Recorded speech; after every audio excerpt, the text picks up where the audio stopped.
আসসালামু আলাইকুম, welcome back to my channel. আশা করতেছি আপনারা সবাই ভালো আছেন। আলহামদুলিল্লাহ আমিও ভালো আছি। আজকে আমাদের জাতীয় মাছ বলা যেতে পারে, তো এটা হচ্ছে পাঙ্গাস মাছ। আজকে পাঙ্গাস মাছ দিয়ে নতুন আলু আর হচ্ছে টক বাইগুন। আচ্ছা, আমরা টক বাইগুন বলি, আমাদের দেশে একটা টমেটো হয়, ওটা একটু টক টক, এর জন্য ওটাকে টক বেগুন বলি। তো যাই হোক গাইস, আজকে তোমাদের সাথে সুন্দর একটা রেসিপি শেয়ার করব। তো ফার্স্টেই কিন্তু হলুদ আর লবণ দিয়ে মাছটা মেখে ভেজে নিয়েছি। এই যে দেখো, উল্টিয়ে দিচ্ছি, আর এক পিঠ হয়নি, তো এই তো হয়ে গেল। তো মাছের যে আমি তোমাদের একটা টিপস শিখিয়ে দিই। তো পাঙ্গাস মাছের যে চর্বি বা তেল যেটাই বলো মাছে হয় না, ওটা কখনো ফেলে দিবে না, ওটা আনবা, ওটা দিয়ে কিন্তু মাছ ভাজা যায়, সেই পরিমাণে তেল বের হয়। তোমরা কি জানো? আসলে আমিও জানতাম না, তো একজনের কাছ থেকে শেখা। যাই হোক, শেখার কোনো বয়স নাই।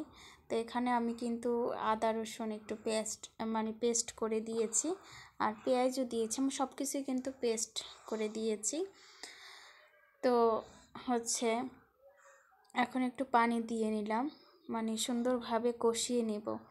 আর আমি হচ্ছে পাঙ্গাস মাছ রান্না করি, আসলে কিন্তু আমার ফ্যামিলির সবাই মানে কেউ বুঝতেই পারে না যে এটা পাঙ্গাস মাছ। পাঙ্গাস মাছ কিন্তু প্রচুর পরিমাণে গন্ধ করে, সেই জন্য অনেকে গরম পানি ইউজ করে। আসলে কি জানেন, প্রত্যেকটা মাছ হচ্ছে আপনার সুন্দর করে পরিষ্কার করা, প্রথমে এটা হচ্ছে প্রথম কাজ।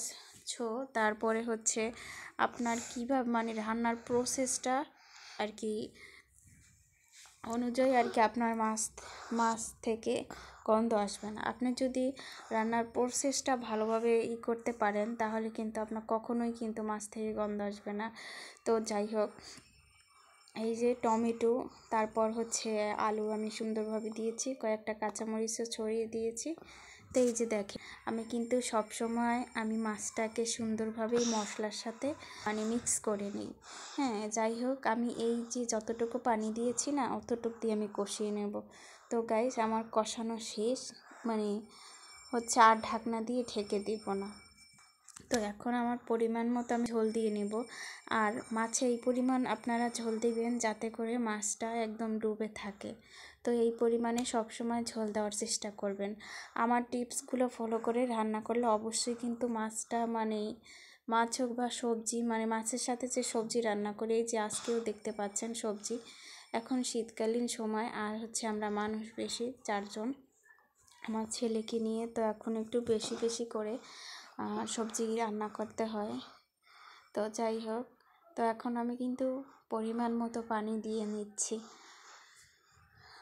তো আরেকটু পানি দিব, এই যে দেখেন, এই পরিমাণে কিন্তু আমি এখন অফ রাখবো। তো যাই হোক, এখন একটু সুন্দরভাবে মাছটাকে একটু নেড়ে চেড়ে দিচ্ছি, যাতে মশলাগুলো উপরে ওঠে। অনেক সময় কষানোর সময় মশলাগুলো একদম লেগে থাকে। তো আপনারা যারা আমার ভিডিও দেখেন এবং ভালোবাসেন, তাদের জন্য অনেক অনেক ভালোবাসা রইল। তো এখন আমি ধনিয়া পাতা ছড়িয়ে দিচ্ছি, এই তো দেখতে পাচ্ছেন, বেশি করে ধনিয়া পাতা দিচ্ছি। আসলে আমার ধনিয়া পাতা এতটাই পছন্দ, আর ধনিয়া পাতা দিলে কিন্তু স্বাদ দ্বিগুণ হয়ে যায়। আমাদের গ্রামের বাড়িতে আমরা নিজেরাই চাষ করি, আলহামদুলিল্লাহ। নিজেরা চাষ করে খাওয়া এটা অন্যরকম একটা ফিলিংস, তাই না? তো যাই হোক, এখন কিন্তু আমি একদমই ঢাকনা দিয়ে ঢেকে দিব না। এই তো আমার কিন্তু রান্না করা শেষ। দেখেন কালারটা কত সুন্দর এসেছে, তাই না?